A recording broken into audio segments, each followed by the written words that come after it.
start, Jett Luchanko makes your roster at 18.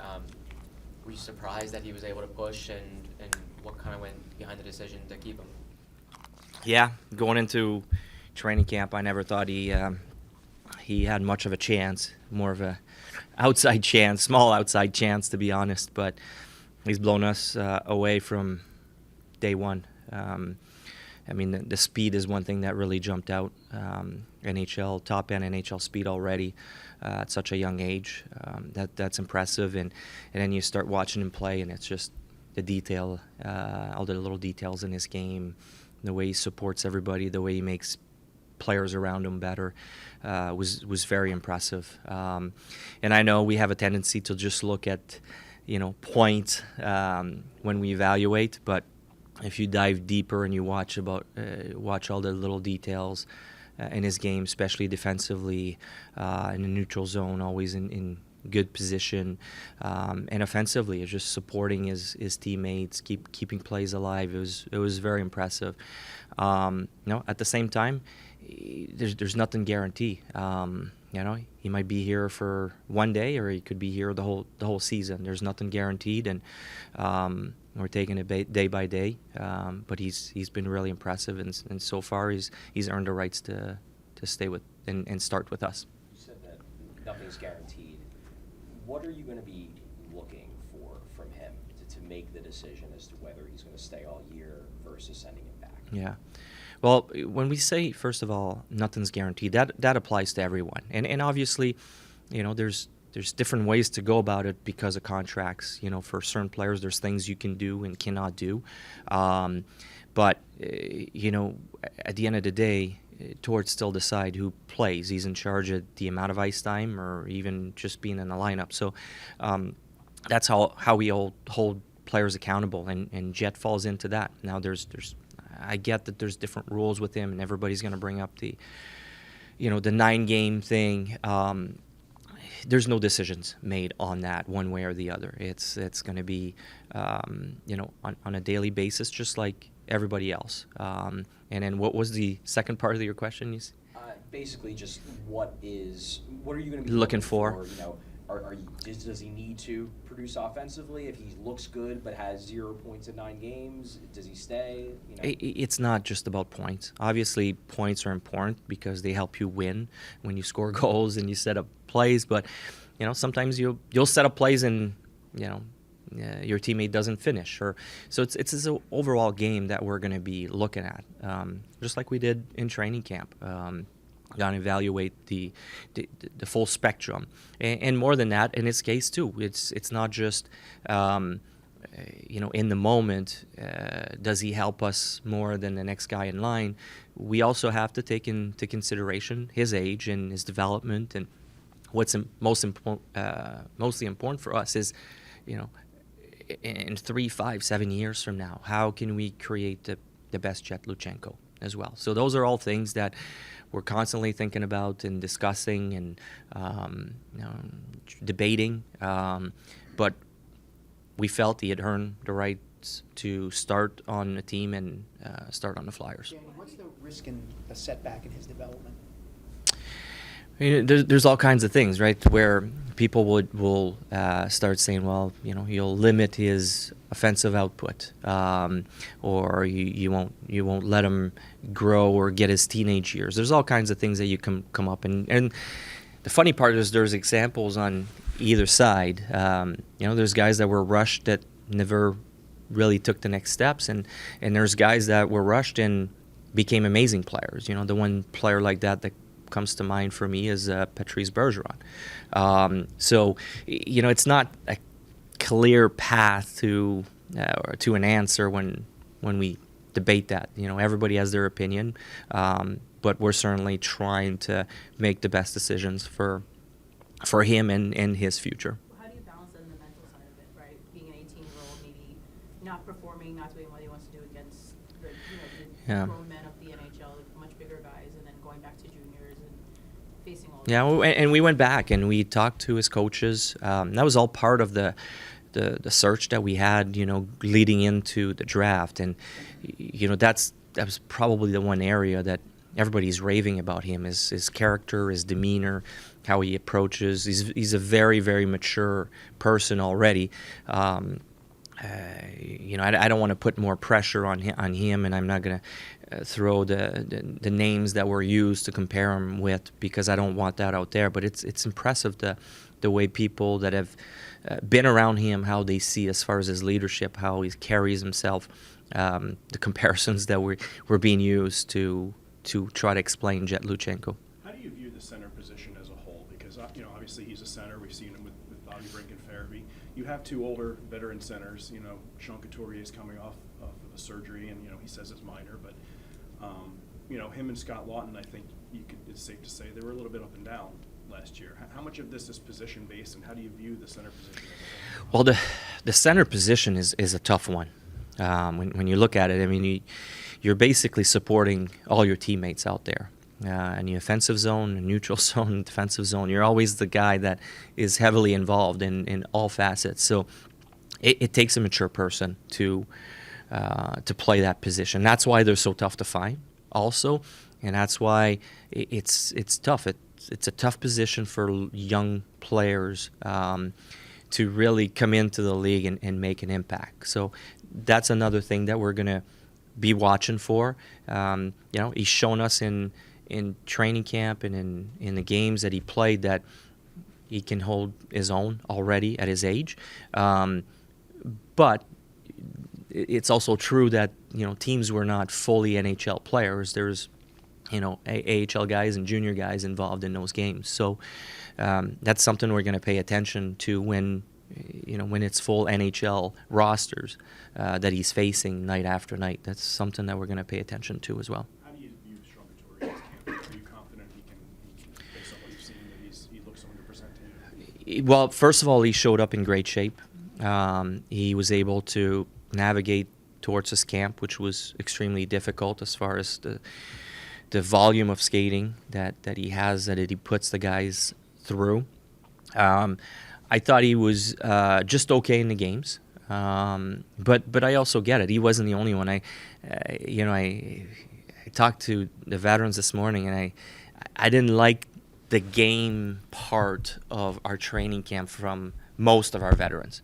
A couple of them were really good, but every single one, to a man, showed up in great shape, put in the work in the summer. Every single one of them did well in the skating test and in the practices that he put them through.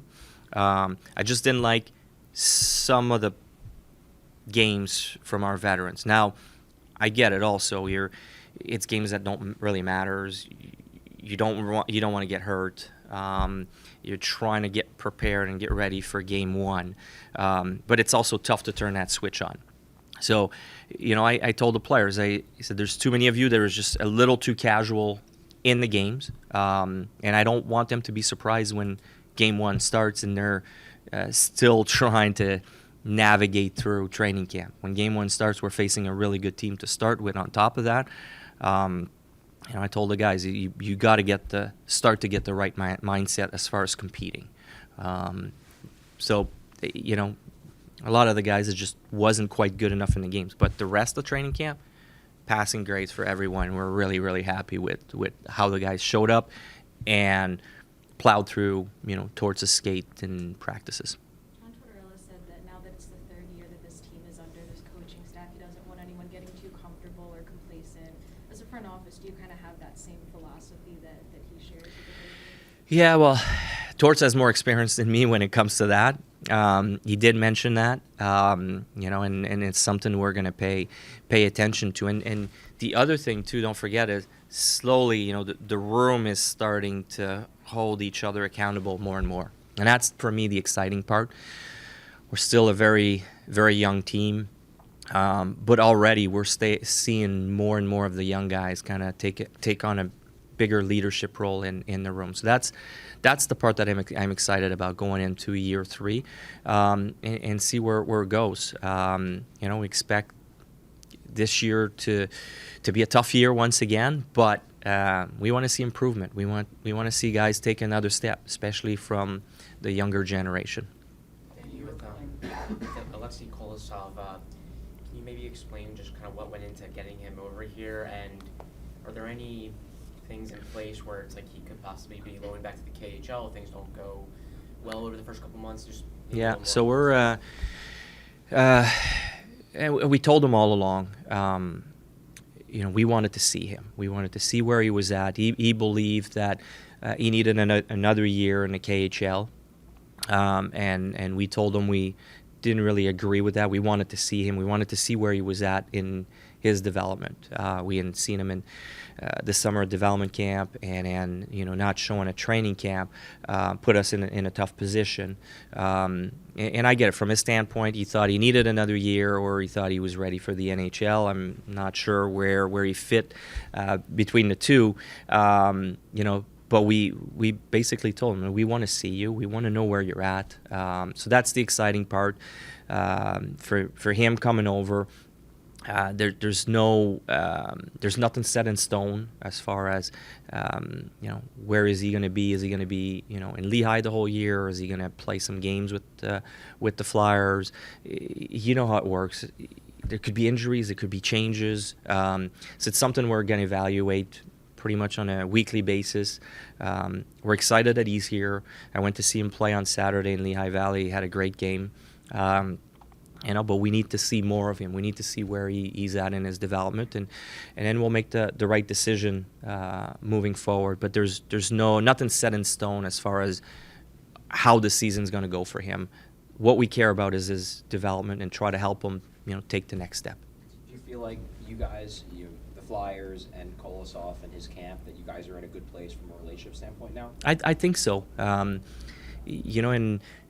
you see, it was tough last year. Coming at late in the season, there's so many things going on.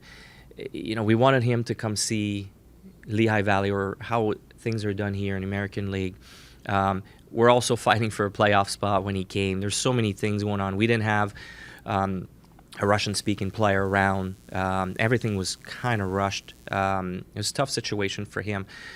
Seeing him now, he's really engaged. Our goalie coaches, both here and in Lehigh, were raving about him, his work ethic and how engaged he was. And I know yesterday the guys took him out. They didn't tell me where they went with him, but they had a good time with him. And that's, that was why it was so surprising to hear all these things, because when I spoke to the players in Lehigh Valley, they all had great things to say about Alexi, the person. He's definitely a little shy and not the most outgoing person, but all the guys said, super nice to everyone. Never had an issue with him in the dressing room. They really enjoyed him. So I hope he starts to feel more comfortable as well with the group, because it's not easy also for him coming late in the season like that, trying to fit into a new team that is also battling for a playoff spot. So I'm excited. I think he's in a good place mentally, and I know everybody's excited that he's here, and his teammates seems to be having a good time with him at the moment. You mentioned about you're going to evaluate all year about his situation, whether Lehigh, whether he gets time in the NHL.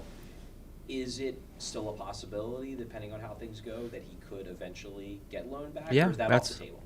Nope, that's also a possibility, to be honest with you. We haven't made a decision, but we haven't taken anything off the table. Is there any steps in place, because there was supposedly the rumors about he didn't have someone to speak Russian with? Is there steps in place to mitigate that? Yeah, both from the team standpoint and his agency also. They're heavily involved, trying to make him feel good.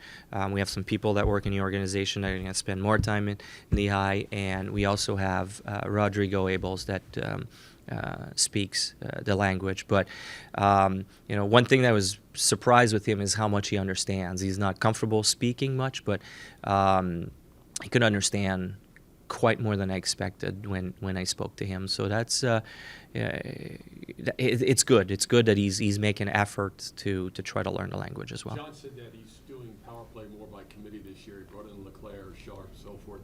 Did you have input into that, and if so, what were some of the suggestions? I was involved in some of the discussions. I mean, we're not going to give you the game plan for it, but I think it was certainly interesting, even for myself, to hear the thought process for guys like Danny Heatley and John LeClaire and Patrick Sharp, guys that, and I'd all played kind of different positions. Danny Heatley was in his prime. I mean, he was the setup guy for Kovalchuk. Patrick Sharp was the shooter. Johnny LeClaire, was power forward, net front. So everybody kind of had played different positions when talking about the power play. So I think Torts and Rocky had a lot to listen to, and I think it was great discussions when we talked about the different views from different players on how to approach the power play. Now, we have a couple new guys that I'm hoping will help as well. Some of the guys are a year older, the Tippett's, the Frost, the Konechny. Adding Matvey, who's has always been kind of a power play specialist wherever he's been. Jamie Drysdale, healthy. Those are all positive things. I certainly don't expect our power play to go from 32nd to top 10 in the league. But what I'm hoping for is an improvement this year on that. How crucial is that, though? In other words, to get at least somewhere in the middle of the pack? I think middle of the pack might be a little much to ask for right away. We're hoping for an improvement, and maybe a power play in 22nd place last year probably gets us in the playoffs. So that's what we're looking for. I'm not looking for top 5, top 10, even top 15, but definitely a step in the right direction is what we're looking for the power play. What did you think of Michkov's camp? Did it exceed your expectations? Yes. Are you more excited now? Yeah, it exceeded my expectation, to be honest. Got a little worried with all the skating. First time for him to see something like that, and I kind of saw that in a couple of the games. You saw the games that he had get bagged the previous day. It was a little tougher. I thought he was lumbering around a little bit more, but still he finds a way to make plays. And then the games that he had the day before to kind of rest and have a lighter workload, I thought his skating was great. And the pressure at both ends, even on the back check, I thought he showed us a lot when he was rested. So the stuff that he does, his playmaking abilities are outstanding. I was really impressed in the battle how he positions his body to keep pucks alive all the time. A lot of guys, they get in the battle and they take a big hit and they get kind of pushed out of the way and someone else comes in, picks up the puck and go. You watch him work with his feet and his stick and he's always thinking ahead of everybody. He takes the hit, but his feet are making a play with the puck at the same time, and you're like, oh, how did he keep the puck? That's the kind of stuff that he does. I loved how he went into traffic, wasn't afraid to take a beating, was willing to give it back. Around the net, his competitiveness around the net, in the crease. I look at Bush back there, and I'm sure you wouldn't have liked a player like that, always banging at his pads and jamming, and it's something that makes him special. It's not easy to go there, and we look from the outside. It's like, oh well, if I want to score a goal, I'd go in the crease and take a beating, but to have the guts to do it every single shift, to go back there and position yourself in the crease, knowing that you're going to be taken out and you're going to take some slashes and some cross checks and punches to the head. I was really impressed by that. You mentioned those guys in their mid-20s now, the Farabees, the Frost, the Noah Cates. A lot of these guys have had significant stretches where they're really solid contributors, but also significant stretches where it's been a little up and down for them. For this team to hit the next level and be a playoff team, how important is it for that particular group that's now has some experience to kind of be among the guys that lead the way? Yeah, it's a really good point, and I mean it's a good question and one that we don't really have an answer because you never really know. You hope that the guys mature and are ready to have a more consistent season throughout the year, but that's part of the youth and the inexperience, and we still have guys that have to go through that. So it's to be expected. I hope that what we went through last year at the end of the season, that our players will learn from that too. When the games get tougher, it's not easy to play games down the stretch when you're battling for a playoff spot. It's a lot easier when you're out of it and you have nothing really to play for. The pressure's not on. It's a lot easier to play those games, and that's why you see late in the season, you see teams that are out of the playoffs can kind of make a push because they have nothing to lose. It's a lot harder to play when you're stuck in that battle and every shift matter. So I was really happy about that at the end of the year. Not the way we ended up outside the playoffs, but the fact that we had the chance to experience that. And hopefully we're in a position where late in the season we play a game that matters once again. If we're in the playoffs, well, the games in the playoffs will matter. But if not, that's not the case. At least come down to the stretch, and for the experience of our guys, it's great. Danny, going back to Jett for a second, I know the 9 games, it's not necessarily a hard, fast deadline. You could keep them longer, could always send them back later. But with regards to how you guys are going to maneuver that, if he, maybe struggles a little bit to start and maybe sits him down for a game, there have been some teams that have looked at it as, well, we'll stretch out the 9. We'll keep him up for a couple months. He'll play a couple games a week or whatever. Yeah. Is that something you guys would consider, or if he's getting sad, is it more like let's just get him back there? It's something, and you're right. Those are the things we discuss. I don't have a clear answer for you. We're going to navigate as we go. We're obviously going to keep an eye on him. We'll try to put him in the best position to succeed. But it's something we're going to go. There's nothing set in stone with him either at this point. It's something we're going to evaluate on a daily basis with him. With Mitchcock, how do you see him handling the pressure of someone? I don't want to use the savior word, but he's been portrayed a little bit as like Which I hate, by the way, yeah, that word. He's kind of been portrayed that way, as like this. He comes, everything's going to get better. He's obviously something, the way he plays, that we don't have a lot of, and that's why it's so exciting. But at the end of the day, it's his rookie season. He's 19 years old. He still has a lot to learn. There's going to be some ups and downs in his season. On the flip side of that, he's been dealing with this pressure for a long time already. It's almost as if he's comfortable in it so far. But obviously, it's our job also to protect them as much as we can. Do you have a sense of how many of players like him you need? I know you obviously want to get as many great players as you 20. can. Right, I get that. But have you looked at roster construction of great teams where you say, oh, okay, like Tampa had Stamkos and Hedman and 3 elite forwards and an elite defenseman and elite goalie. Like, have you looked at it from that standpoint? We're probably not going to get another first overall pick. And you also have to be lucky to have, when you have a top 3 or 4 or 5 pick in the draft, that it's a year that those guys are, excellent. You never know. And that's why it's so tough to, when you hear about the tanking, you need some luck too with the tanking, as far as the getting the right players. There's so many different ways that teams can be built. Right, I guess, no matter how you come by those players.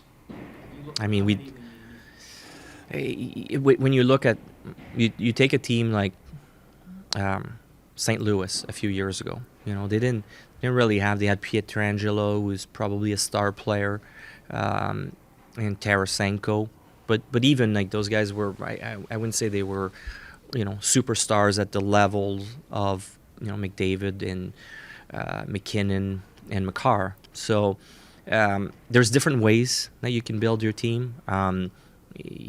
St. Louis that year was built with more depth, and they got a goalie that got hot at the right time too. So there's many ways I think you can build the roster. Those superstars that we're talking about, there's very few of them, and when teams have them, usually they don't let them go. So, I wish I could have more, but I think it's doable to build a contender without, having many of them. But as long as you have good, solid players that are almost, star level below that.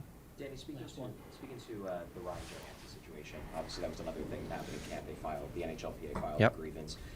Are you guys involved in this that much anymore? Is this now more mostly on the NHL? And is this going to, No, the that's- fact that it's in limbo, is it going to have an impact on your decision making from a cap manager standpoint and Yeah. roster management? No, we're involved. That's still on us, and obviously the lawyers are kind of taking over that, the sharing of documents and all that. It's a little bit above what I usually do. So I let the pros deal with that. As far as the cap, the NHL have told us that at the moment he's off our cap, but. I'm also aware that if we lose our case, that money is going to come back, and I don't know how it's going to be distributed moving forward. But it's money, unfortunately, that I can't use at the moment, just in case that this doesn't go the way we are hoping for.